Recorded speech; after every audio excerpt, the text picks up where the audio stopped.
Ça fait plus de 2 ans que des photos d'animaux apparaissent sur le bureau de notre collègue Mohamed Amin. C'est le plus grand mystère non résolu de Radio-Canada au Manitoba.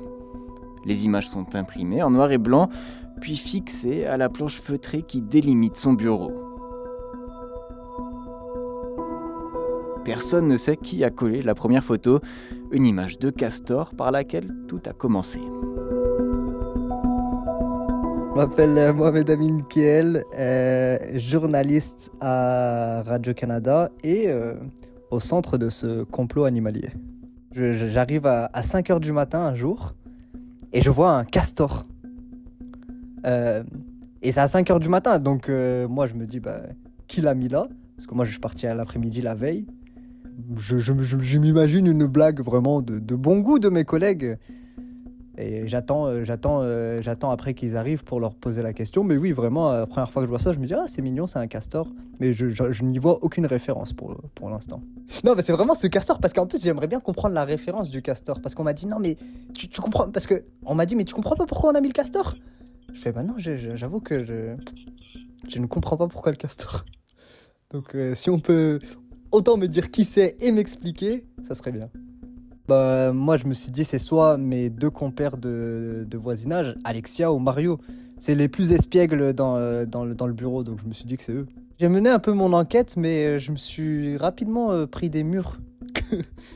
C'est-à-dire que Alexia me dit que c'est pas elle, et Mario savait qui c'était parce qu'il me disait qu'il avait vu qui était venu le mettre ce castor-là, mais il voulait pas me le dire.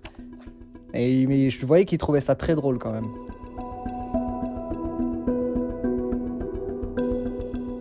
Mario de Ticho ne travaille plus à Winnipeg, mais quand il était là, c'était le blagueur de la station. Tous les ingrédients étaient donc réunis pour faire de lui le coupable idéal. J'ai tenté de l'interroger, mais il est très méfiant. Il a tout de même laissé des messages par écrit. J'ai fait lire ses propos. J'ai des informations, mais j'ai peur pour ma vie. Tu peux tout de suite m'innocenter et m'enlever de ta liste. Quelques échanges plus tard, il laisse un dernier indice qui me permettra peut-être de faire avancer cette enquête. Alexia est malhonnête. Alexia B, mon titre c'est colleuse d'affiches. C'est une image de castor qui est apparue, en fait je vais tout vous dire, c'est apparu sur le bureau de Mohamed Amin. Et quand je l'ai vu, je me suis dit, il faut l'afficher, il est très beau ce castor. Donc je l'ai, à l'aide d'une punaise, accroché sur le mur. Vous avez collé la première affiche. Exactement, mais le mystère c'est qui est cette personne qui avait initialement posé cette image de castor sur le bureau de Mohamed Amin et pourquoi ? En fait, je sais, mais est-ce que je peux le dire ? Je pense pas. Et là, je peux dire que ça peut être à peu près n'importe qui. Alors que mon micro s'éteint, Alexia craque et me révèle le nom de la personne à l'origine des affiches.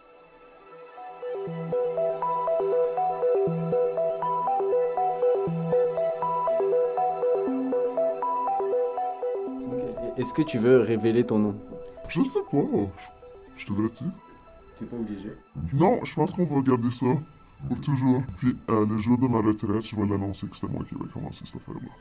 Je suis complètement fier parce qu'il y a toujours personne, sauf Alexia, qui sache que c'est moi qui ai commencé cette affaire-là. Mais c'est vraiment une affaire conjointe, là, parce que c'est Alexia qui l'a affiché, donc peut-être ça aurait été mort dans l'eau, cette affaire-là, si elle l'aurait jamais affiché.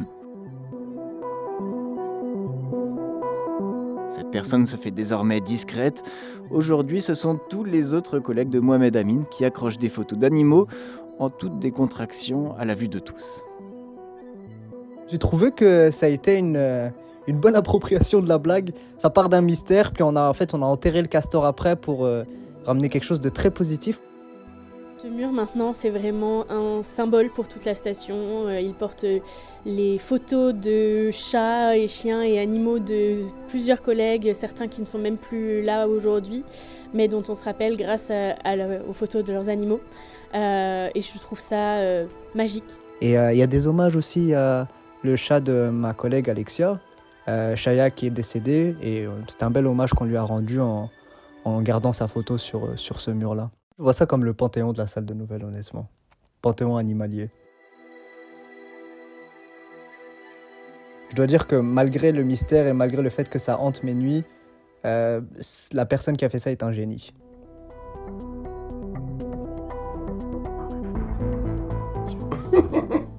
Il n'y a aucune raison. Ça donnait que j'ai vu la photo du castor dans le bureau de Denis. Puis là, je me disais, ben, je vais le déposer sur le bureau de Momo. Puis c'était vraiment juste ça. Puis là, à un moment donné, durant la journée, il était comme, oh, qui m'a déposé le castor sur mon bureau? Puis là, j'ai rien dit, puis j'ai laissé ça comme ouvert. Puis en tout cas, finalement, ça s'est développé comme une espèce de grande, je sais pas quoi, chasse au trésor, puis là, c'est pour voir qui m'a laissé la photo du castor. Puis en tout cas, finalement, ça fait 2 ans de ça, peut-être plus, je ne sais même plus. Puis en tout cas, c'est super drôle, puis ça continue. Il fallait que je me laisse ma marque à Radio-Canada, parce que, tu sais, dans quelques années, je vais plus être ici, puis je vais assurer que tout le monde se souvienne de moi.